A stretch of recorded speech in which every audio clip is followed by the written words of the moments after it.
Oi, pessoal!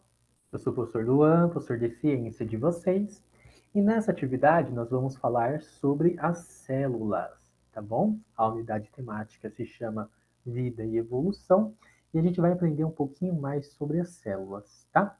Então, nessa aula, nós vamos aprender sobre o que é uma célula, como estudar células, os tipos de células e olhando as células mais de perto. Vamos lá começar então. Então, o que é uma célula de fato?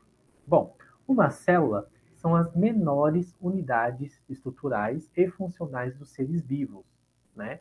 A menor parte viva do ser humano, de todos os seres vivos. A menor parte viva, essa menor parte que a gente chama de unidade de vida, se chama célula, tá? Ela tem funções muito importantes no nosso organismo e na nossa constituição, tá? Bom, como a gente pode ver células se elas são tão pequenas, tão minúsculas? Ora, até onde a gente consegue enxergar? Então, se você pegar uma régua aí na sua casa, você vai ter aqui, né, por exemplo, essa régua de 0 a 16 centímetros, né? Então, cada espacinho de cada número, de um número a outro, é 1 centímetro. E tá vendo que tem essas barrinhas entre os centímetros? A gente chama isso aí de milímetros. O espaço, aí tem um zoom aqui, né, entre um milímetro e outro. Entre um milímetro e outro, nós temos aqui mais outros espacinhos, ok? Que a gente chama aí, nós podemos contar aqui, são 10 milímetros. Então, uma célula é do tamanho de 0,1 milímetro, ou seja, é menor que 1 milímetro. Esse é o máximo que a gente consegue enxergar. E como as células são menores que isso, nós não conseguimos enxergar elas a olho nu. Bom, para isso existe a microscopia. Eu acho que todo mundo já ouviu falar de microscópio. Existem três tipos principais de microscópio: os eletrônicos, os ópticos e os de tunelamento. Nós vamos falar desses dois primeiros, ópticos e eletrônicos.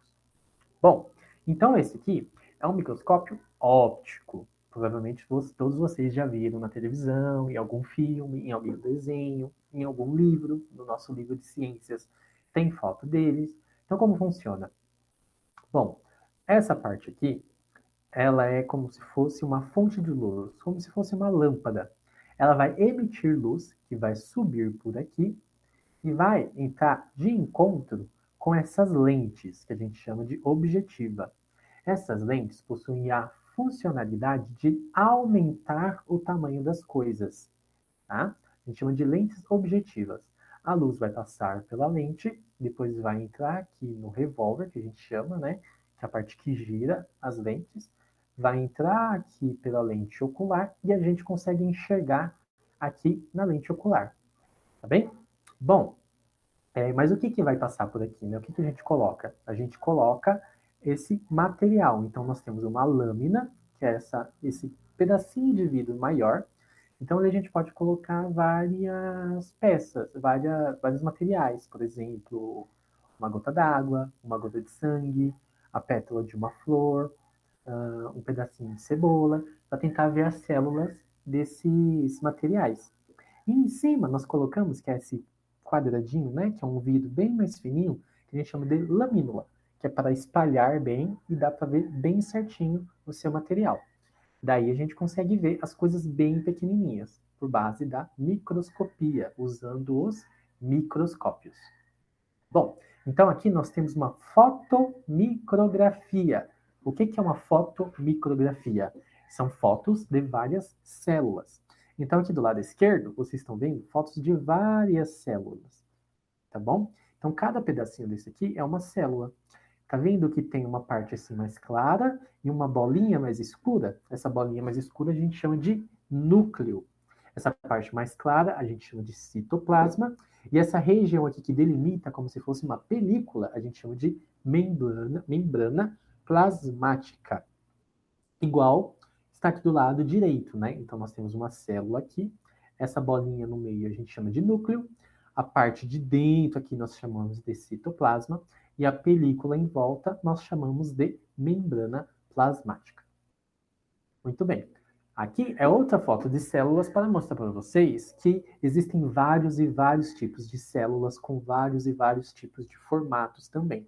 Então aqui também nós temos o citoplasma, nós temos a membrana plasmática e também temos o núcleo, tá bem? Aqui. Aqui eu quero mostrar para vocês que todos os seres vivos são compostos por células. As plantas, os animais, os fungos, né? Então plantas são constituídas por células, os peixes, né, que são os animais, inclusive nós, né, que também nós somos animais, possuímos células de animais, também são constituídos por células, e os fungos também. Eu vou mostrar um pouquinho de cada um deles. Aqui é um microscópio óptico, é um microscópio eletrônico. Tá vendo que ele é bem grandão? É porque ele consegue ver as células bem mais de perto. Tá bem? Porque ele é bem maior, a lente dele é bem maior e ele já vai conectado diretamente num computador. Tá bem? Então a gente consegue ver as células com muito mais detalhes usando a microscopia eletrônica. Como, por exemplo, nessas imagens aqui, né? Então, por exemplo, na figura A, nós vemos uma imagem de uma gota de sangue com um microscópio óptico. Já na figura B e C, nós vemos uma gota de sangue com um microscópio eletrônico. Porém, a B é um microscópio de varredura e a C é um microscópio de transmissão. Tá bem? Aí nós conseguimos ver bem mais detalhes das células. Estão vendo? Esses detalhes, essas bolinhas que vocês estão vendo aqui, eles possuem nomes e funções que a gente vai aprender hoje. Então, um pouco mais sobre a célula animal, primeiramente. Então, essa aqui é uma imagem de uma célula animal. Vocês estão vendo que aqui existem várias coisas dentro dessas células. Aí eu pergunto para vocês agora. Dentro do nosso corpo existem os órgãos. Para que servem os órgãos? Por exemplo, para que serve o pulmão? O pulmão serve para a gente respirar.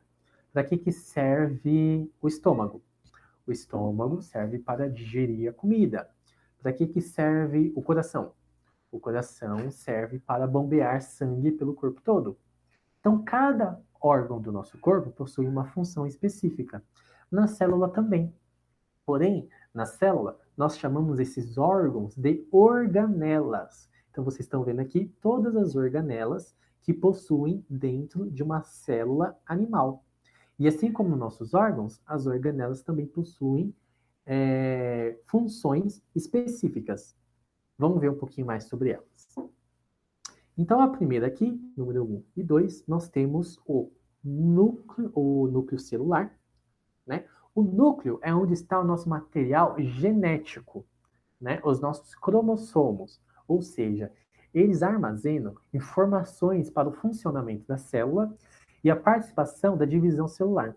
Então, por exemplo, por que algumas pessoas têm cabelo loiro, outras pessoas têm cabelo preto, outras pessoas têm pele clara, outras têm pele escura, algumas pessoas são altas, outras pessoas são baixas, por causa do nosso DNA, do nosso código genético.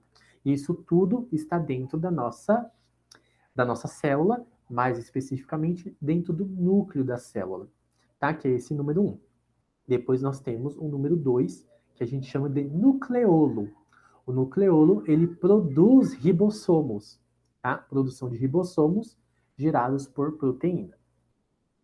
Depois, nós temos aí agora esses aqui. O número 3, que é esse aqui que fica perto do núcleo, nós chamamos ele de ribossomo.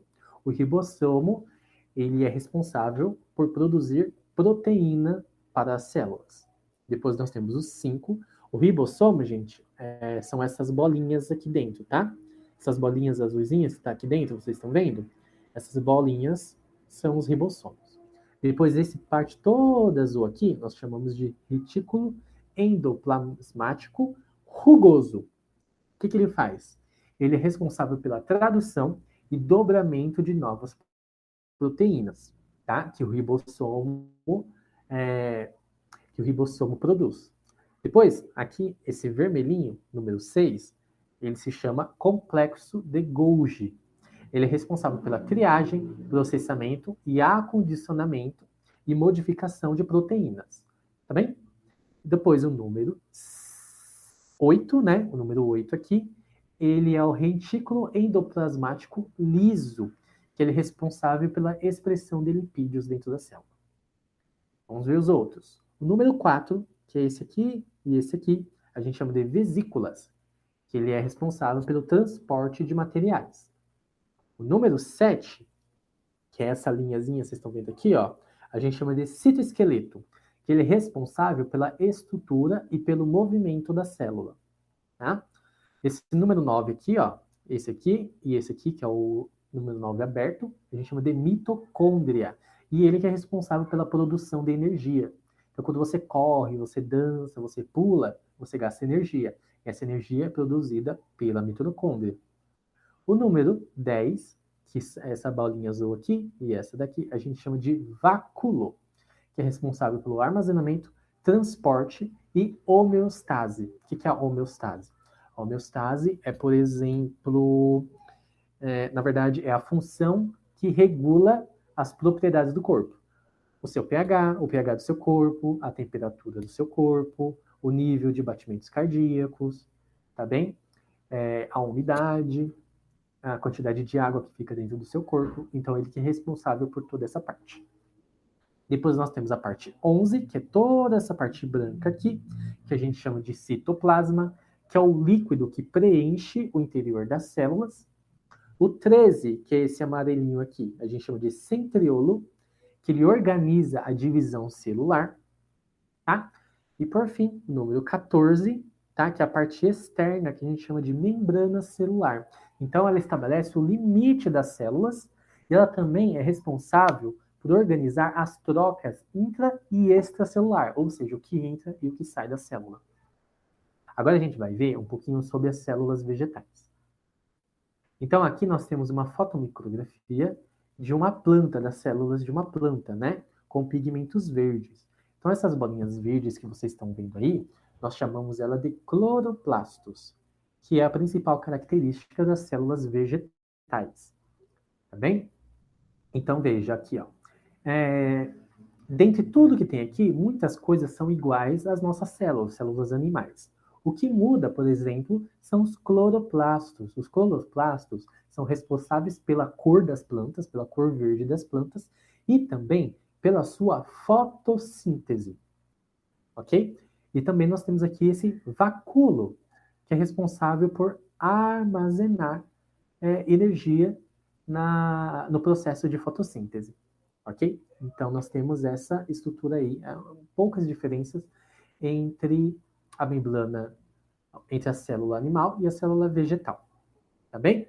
Aí, o que é fotossíntese? Vocês podem me perguntar. Fotossíntese, nesse desenho aqui que o professor fez, nós temos uma planta.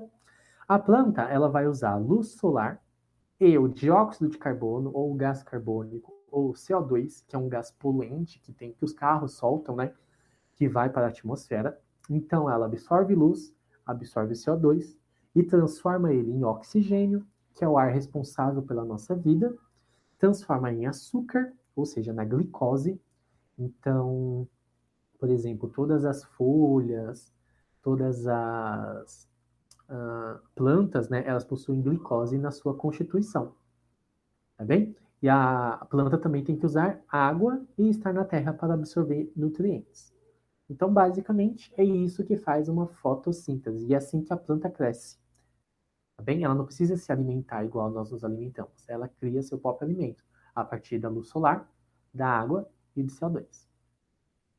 Agora a gente vai ver um pouquinho das plantas não, das células de fungos, né? Então, fungos, por exemplo, um cogumelo. O cogumelo é um tipo de fungo, tá? Qual é a diferença? A diferença é que as células deles são um pouco mais simples, né? Então, nós temos aí uma parede celular, um núcleo, o citoplasma e um vacúolo, né? E a sua estrutura, ela é diferente, tá? Ela é multicelular, então ela é meio como se fosse fibras, ok? As células dos fungos, elas aumentam-se como se fossem fibras, igual vocês estão vendo aqui nesse zoom, na figura D, tá bem? Então, nós vimos a célula animal, a vegetal e a de fungos. Dentro da célula animal, existem vários outros tipos de célula. Por exemplo, a pele do seu por exemplo, a textura da sua pele é diferente da textura da sua unha, que é diferente da textura do seu olho, que é diferente da textura da sua língua, que é diferente da textura dos seus dentes. Mas tudo em nós é feito de células, porém, diferentes tipos de células. E nós vamos ver isso em outra aula. Bem? Então, gente, para terminar, existem dois tipos de células importantes aí, a eucarionte e a procarionte. A eucarionte é igual a animal, a vegetal, a de fungos, tá? Porque ela possui um núcleo bem definido. Nós temos aí o núcleo, né? E o nucleolo, bem definido. Já as células procariontes, elas não possuem um núcleo bem definido, bem delimitado. O núcleo é como se fosse espalhado por toda a célula, tá bem? Quem que tem normalmente esse tipo de célula? Bactérias. Bactérias possuem esse tipo de célula, principalmente e seres unicelulares. O que é um ser unicelular? Um ser que possui apenas uma célula. Por exemplo, protozoários. Protozoários unicelulares ou bactérias unicelulares, elas são desse jeito. Então, nós temos um núcleo não definido e a diferença é que nós também temos esse flagelo. É como se fosse um rabinho que ele fica balançando para essa célula conseguir se movimentar. Ok? Vamos falar um pouquinho mais sobre a célula das bactérias. Então, nós temos aqui uma fotomicrografia de uma célula de bactéria. Então, nós temos um nucleoide, tá bom? Ele não é bem definido, ele é todo espalhado, a parede celular, o citoplasma, a membrana plasmática, tá bem? Dessa forma aqui. Então, ele não possui tantas organelas, não é tão complexo como uma célula vegetal ou uma célula animal. Por enquanto, é só. Então, essa foi a aula, gente. Qualquer dúvida, vocês podem me procurar, mandar mensagem, deixar lá no chat do CMSP, aqui nos comentários, mandar mensagem no WhatsApp ou no grupo, tá bem? Eu vou deixar as questões para vocês fazerem, os exercícios. E por hoje é só. Tchau, tchau.